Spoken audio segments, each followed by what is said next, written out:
புளிய ஃப்ரிட்ஜில் வைக்கலாமா வைக்க கூடாதா, அதோட சேர்த்து ஃப்ரிட்ஜில் வைக்கவே கூடாத 10 பொருட்கள் என்ன அப்படிங்கறதையும் பார்ப்போம். 10வது, சில கிழங்கு வகைகள். நிறைய கிழங்கு வகைகளை நம்ம ஃப்ரிட்ஜில் வைக்காம தவிர்க்கணும். உதாரணத்துக்கு நம்ம அதிகம் பயன்படுத்துற உருளைக்கிழங்க எடுத்துக்கிட்டீங்கன்னா, உருளைக்கிழங்க ஃப்ரிட்ஜில் வைக்கும் போது அதுல உள்ள ஸ்டார்ச் சுகரா மாறிடும். ஃப்ரிட்ஜில இருந்து மறுபடியும் அதை எடுத்து சமைக்கும் போது அது இனிப்பா மாறிடுறதோட மட்டும் இல்லாம அதிக வெப்பநிலையில அதை சமைக்கும் போது கேன்சரை உருவாக்குற பொருட்களையும் அது வெளியிடும் அப்படின்னு எச்சரிக்கிறாங்க ஆய்வாளர்கள். அதே போல சக்கரவள்ளி கிழங்கையும் கண்டிப்பா ஃப்ரிட்ஜில் வைக்க கூடாது.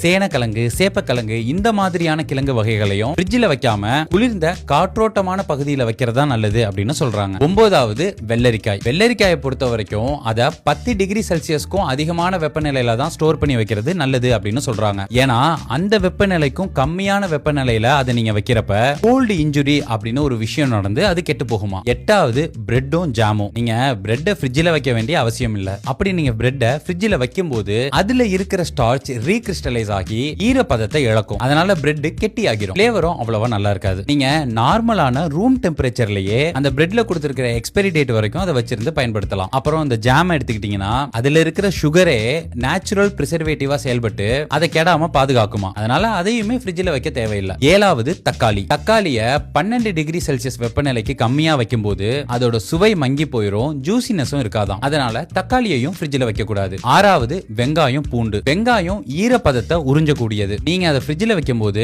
அது ஃப்ரிட்ஜுக்குள்ள இருக்கிற ஈரப்பதத்தை உறிஞ்சிரும். அதனால சீக்கிரமே மென்மையா மாறி பூஞ்சை பிடிச்சி அழுகிருமா. அதே போல பூண்டை ஃப்ரிட்ஜில் வைக்கும் போது அதோட கெட்டித்தன்மை போய் ரப்பர் மாதிரி ஆகிருமா. அதனால பூண்டையும் ஃப்ரிட்ஜில் வைக்க கூடாது. 5வது, சில பழங்கள். வாழைப்பழம், அவகேடோ, தர்பூசணி இந்த மாதிரி பழங்களை ஃப்ரிட்ஜில் வைக்க கூடாது. 4வது, நட்ஸ் வகைகள். பாதாம் பருப்பு, முந்திரி பருப்பு, பிஸ்தா பருப்பு இந்த மாதிரியான நட்ஸ் வகைகளையும் நீங்க ஃப்ரிட்ஜில் வைக்க வேண்டிய அவசியம் இல்ல. 3வது, ஊறுகாய். ஊறுகாயில நம்ம எக்ஸ்ட்ராவா உப்பு போட்டு தயார் பண்றதே அது சீக்கிரம் கெட்டு போயிடக்கூடாது அப்படிங்கிறதுக்காக தான். அதனால ஊறுகாயையும் ஃப்ரிட்ஜில் வைக்க வேண்டிய அவசியம் இல்ல. 2வது, வாசனை மிகுந்த பொருட்கள். உதாரணத்துக்கு காப்பி தூளை நீங்க கொண்டு போய் ஃப்ரிட்ஜில் வச்சா ஃப்ரிட்ஜில் இருக்கிற எல்லா சாப்பிடுற பொருட்களையும் அந்த காப்பி தூள் வாடை தான் அடிக்க ஆரம்பிக்கும். அதே மாதிரி நீங்க பூவை கொண்டு போய் ஃப்ரிட்ஜில் வச்சாலும் ஃப்ரிட்ஜ் ஃபுல்லா அந்த வாடை அடிக்கும். அதனால இந்த மாதிரி வாசனை நிறைந்த பொருட்களை ஃப்ரிட்ஜுக்குள்ள வைக்கிறத தவிர்த்தரலாம். 1வது, தேன். இயற்கையாவே நீண்ட காலம் கெட்டு போகாம இருக்கக்கூடிய பொருட்கள்ல தேனும் ஒண்ணு. அதை ஃப்ரிட்ஜில் வைக்க தேவையில்லை. மீறி வச்சா தேன் கெட்டி ஆகிரும், அதோட ருசியும் மாறிடும். இப்போ நம்ம ஆரம்பத்துல கேட்ட கேள்விக்கு வருவோம். புளிய ஃப்ரிட்ஜில் வைக்கலாமா கூடாதா? கண்டிப்பா வைக்கலாம், எந்த பிரச்சனையும் இல்லை. இதுல வைக்க கூடாத பொருட்கள் வேற ஏதாவது விடுபட்டு இருந்தாலும் அதை கமெண்ட்ல சொல்லுங்க, தெரிஞ்சுக்கலாம்.